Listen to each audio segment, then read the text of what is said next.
afternoon and welcome back to Miss P Presents with me, Miss P. This week we are going to be discussing my top 10 novels of the 1990s.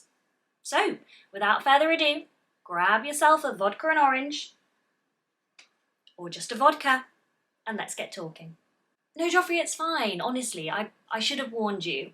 I know you like to have your orange juice in the morning, so it's no trouble. No, honestly, Joffrey, don't go anywhere. Just stay here. We don't need any orange juice. I like my vodka neat. First up on the list, we have The Secret History by Donna Tartt, published in 1992. Containing probably the best first line of a novel ever, The Secret History is an absolute masterwork by the great contemporary writer. The quality of her writing is second to none, and the plot is full of numerous unexpected secrets and surprises. It's told from the point of view of Richard, a student at an elite New England college who is accepted by a group of eccentric mavericks into their secret club. The club is presided over by their charismatic classics professor, with members including a bigoted reprobate called Bunny and two endearing but secretive twins, Charles and Camilla. Once in the group, Richard's eyes are opened to a world of privilege, power, and danger, as his new friends persist in pushing the boundaries of morality, with devastating, life-changing results. It's an absolutely amazing book. You've got to read this one. Next up, we have Behind the Scenes at the Museum by Kate Atkinson, published in 1995. I absolutely adore this novel. Its themes, its characters, and its plot lines are so brilliant and so memorable. Every page fizzes with life, with humour, and with meaning. Our protagonist Ruby Lennox starts out, as we all do, as a fetus, narrating events from the inside of her long-suffering mother's tummy. As the novel progresses, we meet numerous members of the Lennox family, from demanding sisters and snidey cousins to odd uncles and beautiful great-grandmothers. Through Ruby, we hear the stories of 4 generations of Yorkshire women at various stages of their lives. At moments, these stories brought to me that beautiful, often forgotten realisation that people have many adventures and chapters in their lives, that no one is just one thing, and that no one ever stays completely the same.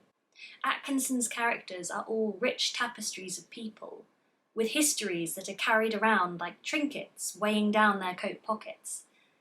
It's epic and it's beautiful, and I highly recommend you read it. Next up, we have Bridget Jones's Diary by Helen Fielding, published in 1996. Now, of course, everyone has a copy of Bridget Jones's Diary on their bookshelves. Joffrey? Joffrey, where's it gone? Bridget Jones! I can't find my copy! Well, can you explain, Joffrey? Where is it? What do you mean you're in a book club? I'm the only book advice you need, Joffrey, surely. Joffrey, what's a read-along? So you read the book whilst watching the... Joffrey, that's weird. Fine, your friends are weird. What's the read-along next month? Just out of interest. Pride and Prejudice. Do they accept newcomers? No, honestly, Joffrey, no, it was silly. I don't ask them. I don't need to come. It's fine, I'm fine. It's a stupid idea anyway. Surely one of the greatest characters ever created, Bridget Jones is the hilarious, lovable, highly relatable heroine of this modern classic. The novel is written in diary form and chronicles the day-to-day life of 30-something Londoner Bridget as she navigates her way through perverts, diet books, awkward parties, an interfering mother, bonkers friends, and potential Mr. Darcys. And so I made a major decision. I had to make sure that next year I wouldn't end up faced and listening to sad FM, easy listening for the over 30s. I decided to take control of my life and start a diary to tell the truth about Bridget Jones. The whole truth. When Fielding created Bridget, she created a new language. The way she talks and describes things is so witty and so sharp and so spot on. You'd be forgiven for thinking that quidditch has always been a firmly established word in the English language. It's the ultimate pick-me-up for dull days or any kind of day, really. Read it once and love it forever. Next up, we have Disgrace by J.M. Coetzee, published in 19... Joffrey, can you come here for a minute? You lent it to your aunt. Joffrey, you know how much that book means to me! Joffrey, no, I was joking. I don't really mean it. I don't care about the book at all. I hate it. I never want to see it again in my life. Joffrey, you don't need to go anywhere. Stay here, please. Joffrey! I'm very ill. So, you're not going to your aunt's house. You're going to stay here with me. Published in 1999. This is an incredibly powerful novel, which follows the story of David Lurie, an obnoxious middle-aged English professor, who, after being dismissed from his job following an affair with a student, seeks refuge with his daughter Lucy on her farm. One day, 3 strangers break into Lucy's home and sexually assault her whilst David is locked in the bathroom. It's astonishing and startling in its form, its language, and its honesty. Coetzee's style is so stark and exposing. For me, the power of the book lies in the way that it makes you feel whilst reading it, but also the way that it makes you feel long after you finish reading it. The writing is so good that it leaves a bad taste in your mouth. We see, hear, and feel everything that David experiences. The taste of shame, of fear, and disgrace. Everything that contributed to his contentedness vanishes as a result of his own emotional ineptitude. Stop it, David! You don't know what happened. I don't know. Why do you keep saying that? You don't begin to know. It's a fascinating, amazing book that won both the Booker Prize in 1999 and the Nobel Prize for Literature in 2003. Next up, we have Memoirs of a Geisha by Arthur Golden, published in 1997. This is an epic novel that tells the story of a strikingly beautiful 9-year-old peasant girl, Chio, who was taken from her home and sold as a servant and apprentice to a renowned geisha house in Kyoto, Japan. Told from her point of view, we follow her story as she learns to be compliant and to make herself alluring in order to survive the brutal hierarchy of the Gion district. This new world proves to be both frighteningly competitive and extremely isolating. Chio's name is changed to Sayuri, and as time goes on, she learns that a geisha's lot is to vie for the attention and favours of male clients, to trust absolutely no one, and to exist solely for the pleasure of others. A long time ago, you took something from me. The only thing I've ever truly wanted. Well, now you know how it feels. It's a richly descriptive, fascinating, dazzling novel that will totally transport you. Next up, we have Holes by Louis Sacre, published in 1998. This is such a fabulously compelling story. It's set in the Juvenile Detention Centre Camp Green Lake, where inmates are made to dig a hole 5 foot wide by 5 foot deep every single day. The camp owners claim that the purpose of this exercise is to build character, and it isn't until the arrival of the perennially unlucky Stanley Yelnats, who is sent to Camp Green Lake after falsely being accused of stealing a pair of famous trainers, that anyone stops to question their motives. Looks like a golden bullet or something, doesn't it? It's nice, right? Take us a day off now, right? You just might. We're going to call the warden. Hey, Lou, you better get down here. I think we got something. We got something nice. We got something nice. It's such an exciting, inventive, touching novel that weaves together the stories and fates of characters from 3 different time periods. It's described as a young adult novel, but I can guarantee that it will be loved by all. Absolutely masterful storytelling.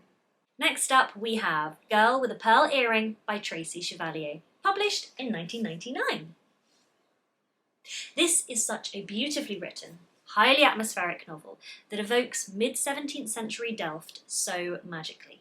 The story is told from the point of view of 16-year-old Griet, the daughter of a tile painter who was recently blinded in an accident at work. As a member of the Artists Guild, Griet's father manages to secure her a position as a maid for the artist Johannes Vermeer and his large Catholic family. Despite being hard-working and conscientious, Griet struggles to stay on the right side of Vermeer's socially ambitious wife Katharina, her spiteful daughter Cornelia, and fellow servant Tanek. Matters are further complicated when Vermeer asks Griet to become his personal assistant and artist model, and lends her his wife's pearl earrings to pose in for a portrait. Look at me.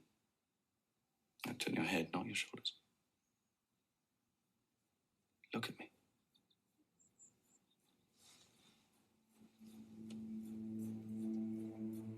There, that's it. It's absolutely mesmerising. Chevalier brings the colours, smells, sights and sounds of history to life so vividly in this novel. It is, like the painting that inspired it, an unforgettable work of art. The more you have, the less you need the orange juice, really. Next up, we have Chocolat by Joanne Harris, published in 1999.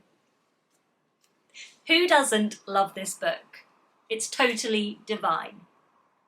In Chocolat, we are transported to the quiet French village of Lansquenet-sur-Than. We arrive in the village with the enigmatic Vianne Rocher, her daughter Anouk, and her imaginary friend Pantoufle.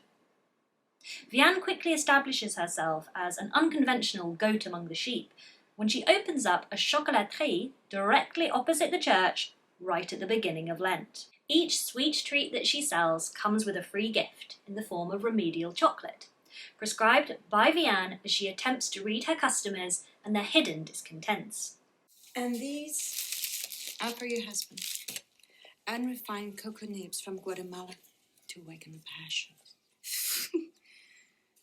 You've obviously never met my husband. Or you've obviously never tried these. Father Reynard declares Vianne to be a corrupting influence on his congregation, and so begins a war between Easter solemnity and pleasures of the flesh. It's a delicious celebration of happiness, friendship, feeling, and sensory delights. Next up, we have The Hours by Michael Cunningham, published in 1998. This book is absolutely breathtaking. It follows the lives of three women. The author Virginia Woolf in 1920s London, a young housewife in 1940s Los Angeles, and a woman who is hosting a party for a dying friend in 1990s New York. It's a striking, unusual, remarkable, and devastatingly moving work of fiction. In The Hours, which was Woolf's original title for Mrs. Dalloway, Cunningham reworks the story with his own Clarissa, who imitates the original's actions of buying flowers for a party.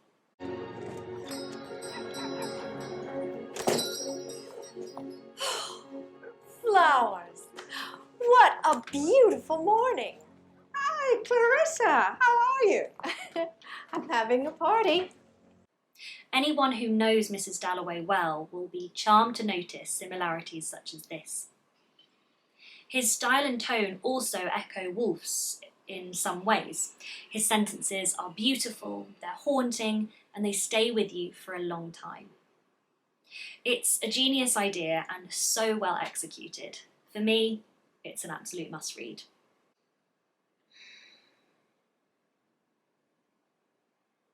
I'm hungry. Sorry.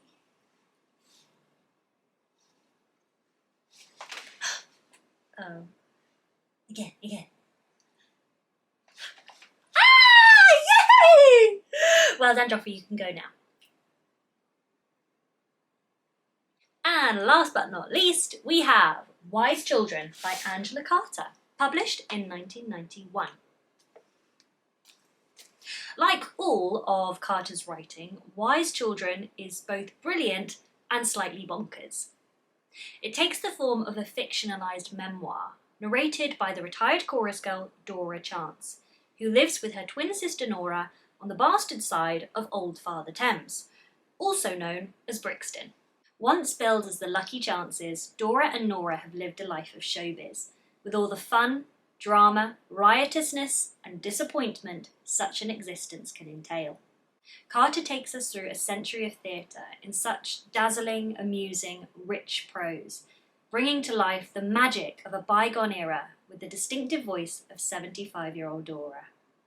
The plot is filled with melodrama, mistaken identity, incest, affairs, jealousy, revenge, ambition. It's a hugely exciting, addictive read that's full of mischief, full of magic, and full of heart. That was Miss P's Top 10 Novels of the 1990s. Join me next time when I'll be reviewing my top 10 novels of the noughties. All I have to do now is figure out what to wear.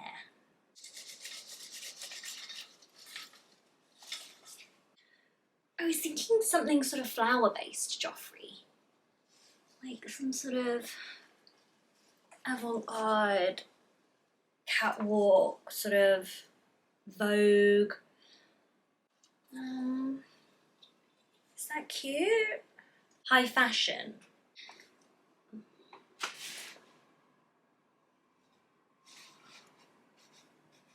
Joffrey, fetch a cloth. No, I'm not wearing all denim, Joffrey. I don't care if Brittany and Justin were doing it. It's not very me. It's mood board time. You won't want to miss it. Thank you so much for watching my channel. If you enjoyed it, don't forget to like, comment and subscribe so you can keep up to date with all things Miss P Presents. See you next time.